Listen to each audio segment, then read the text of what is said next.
Don't wait to die to die. My friend Marcus died of AIDS in 1993. And accompanying him on that journey, on that dying process, was such a painful, excruciating, beautiful process. He was a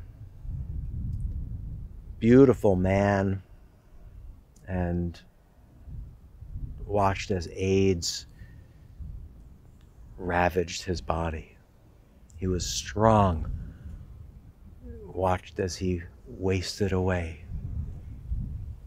He was brilliant, watched as AIDS affected his brain. He got AIDS dementia. He started to get aphasia. He was such an incredible word player. He could word play in 3 languages at the same time. He started to lose his speech.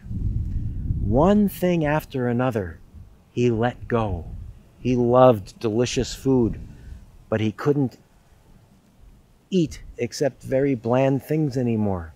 He loved beautiful clothes, but he had to let go of that. He let go of one thing after another, until he was stripped down, I would say, to his spirit, to his soul. We would go out and sit on the street sometimes, and he would watch people go past, and he could just read right into them. And he would just say one little sentence to them that would just like go right inside of them, and people would either laugh, or they would start to cry, or they would come over. He was like a holy fool. It was so beautiful.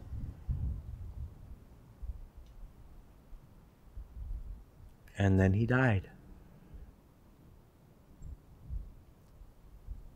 And there was something so powerful about that process of him letting go, and letting go again, and letting go again, that was so moving to me that when he died, I promised myself I wasn't gonna wait to die to die.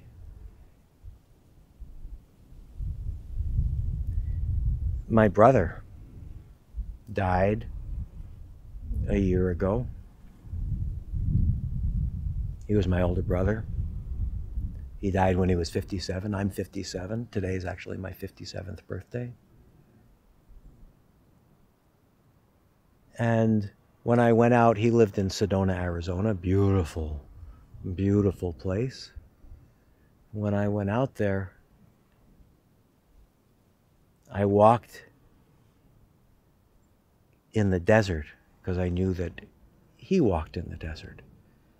And so I allowed myself to walk where I imagined he would walk, and I went up. They have these incredible red rocks there, incredible place, and these rocks are these massive stone cathedrals. They're like towering up to the sky, totally solid, just like, oh, incredible, incredible power there, incredible earth energy there. But when I went right up to those huge, massive rocks, I realized they were all crumbling. You can't even walk up to them because the stone flows as you try to walk up, because there's so many little shards of these rocks on the ground. You put your hand on these rocks, if you would try to climb it, it would be impossible, because it's not a rock. It's like all these little layers that are all falling apart, and crumbling in your hand. And to me, that's what life is like. It looks really solid on the outside. It looks really solid, and it is, right? It's really solid. And at the same time, in the next moment, the wind blows.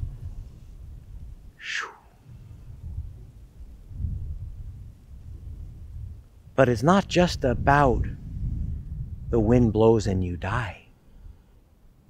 It's actually much, I don't know much. It's actually in every moment. That thing that I think of as me crumbles in the next moment, and I'm somebody else. That thing I want to show the world crumbles like a glacier breaking. It's awesome. It's terrifying. It's horrible. It's tragic. And it's so electrifying.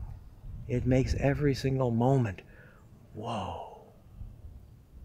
Because in the next moment,